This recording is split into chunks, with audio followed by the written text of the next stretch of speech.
Heading into this game against the Hawks tomorrow, with your playoff experience, what have you been sharing with the guys just about mentality, focus, etc., that has been helpful for them? I think these guys know. I think the last probably 3 weeks of the season, we've been in type of a playoff mindset, playoff mode as far as expectations of having to win certain games. And it's just another one, but this is obviously the win to go home.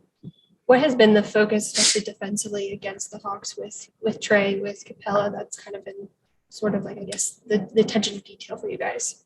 Well, today's our first day discussing the Hawks, obviously. We went into a lot of detail. We broke out into our small groups. We'll come back in again tomorrow and figure out, different strategies that we want to probably throw at them, different game plan adjustments that we may have to make. So we haven't gotten into too much detail that I could share with you, but, JB's done a great job and the staff has done a great job of getting us prepped and ready. Did you watch the game live last night? Yes. Yeah. We watched it actually as a team live. Okay. Did something stand out to you about the Hawks in that game against Charlotte? Well, they played well. They moved the ball well as a team. Trey accepted the double teams that Charlotte threw at him start the game. He got off the ball extremely well. He, shared the ball with his teammates, and they made plays for each other. What do you like about the combination of you and Darius, the way that JV used you guys down the stretch of the game against Brooklyn? Me just been out there with an exceptional scorer, exceptional playmaker, a guy that can create his own shots. And also, he's even tougher, I think, to guard when he doesn't have the ball and he's moving without it. Defenses aren't easy to able to set up and load up against him.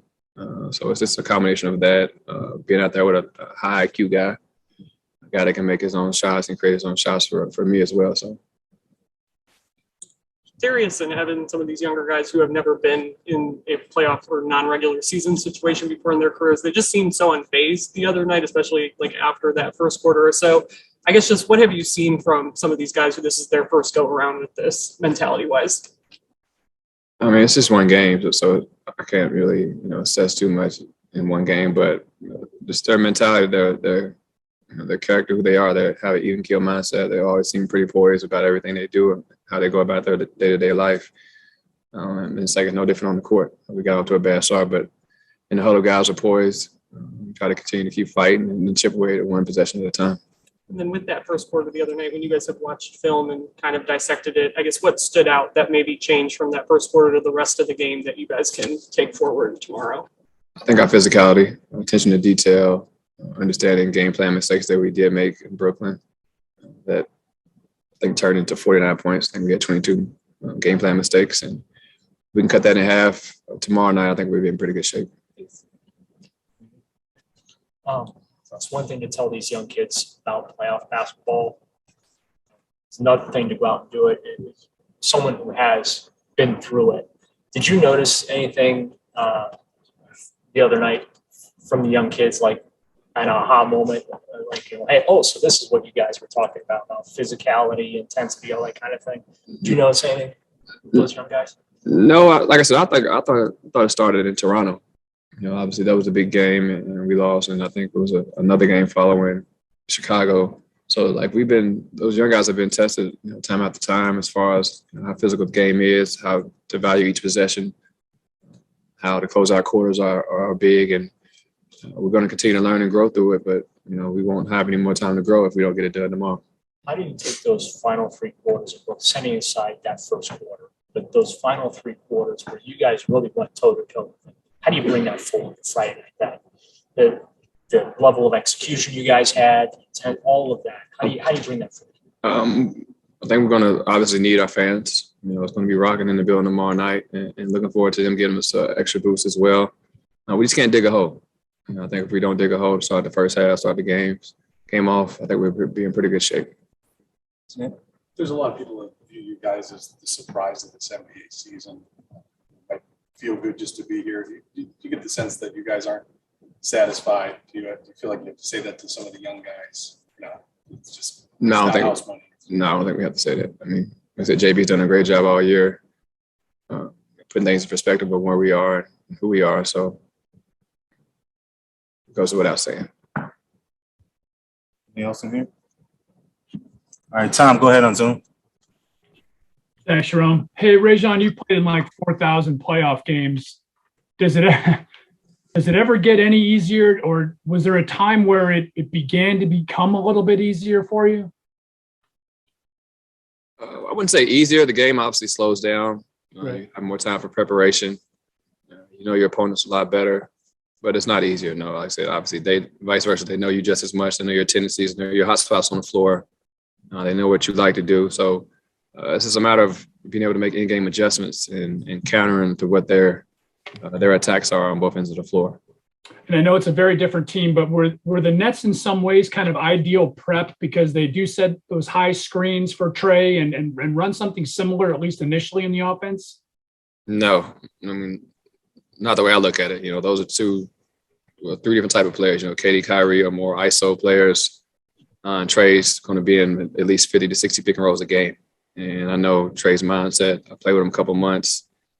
He's going to go out, swinging and fighting. And like I said, they're different. Atlanta has a lot more shooters on the court. We executed the Brooklyn game plan as well when they didn't have as much shooting. But like I said, we got another chance at it, and hopefully we better tomorrow night. Thanks, man. You're welcome. Marla? Marla Widener, Akron Beacon Journal. Yeah, Rajon, the other night when you guys are talking like during timeouts, are you trying to tell these guys like technical things, or is it more like settle down and boost up the young guys, or what kind of was your focus there? Well, I mean, I wasn't the only voice in the timeout. There's so many guys and coaches, chipping in and what we need to do on certain possessions. So each timeout is different, depending on the situation in the game, whether it's, getting guys to focus on boxing out, getting guys to focus on taking care of the ball. It just depends. I can't really say in particular one thing that, certain guys were always saying in certain timeouts. And you might not want to go down this path, but could you see the value of this team making a 7-game series just for their growth? Could I see the value of making this team, winning this game and getting a 7-game series just to show them more about what the playoffs are like? I mean, yeah, we all want that. We all want to extend the season and continue to grow as a team and make some noise. Christoph? You're welcome. Hey, Rajon, Christoph says DNA Greece. Hope you're doing well. During your career, you played some pretty remarkable playoff games in this arena as an opponent of the Cavaliers. Now you are in the team. How big is the boost of the fans in such a playoff game like that?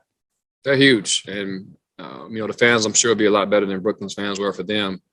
And I'm just looking forward to, like I said, feeding off that energy, feeding off the bench's energy, and continue to try to get a dub for these fans and for this organization. And how could you describe the mindset and the determination of the team ahead of this game against the Hawks? Well, we got another, 38, 42 hours, whatever it is. And then, like I said, our mindset is locked in. We've got our prep books. We've been in the gym for about 4 hours now. We should be locked in and ready to go. Thank you very much. Last question from Paul Gant. Paul Gant, Go For Radio.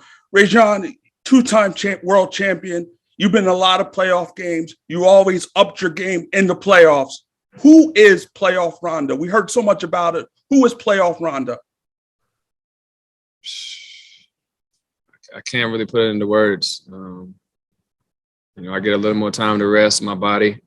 I usually play a lot more minutes, and the coaches usually allow me to do what I do best, manipulate the game and try to do what's best for the team and stay on the same page with my teammates, along with getting W's.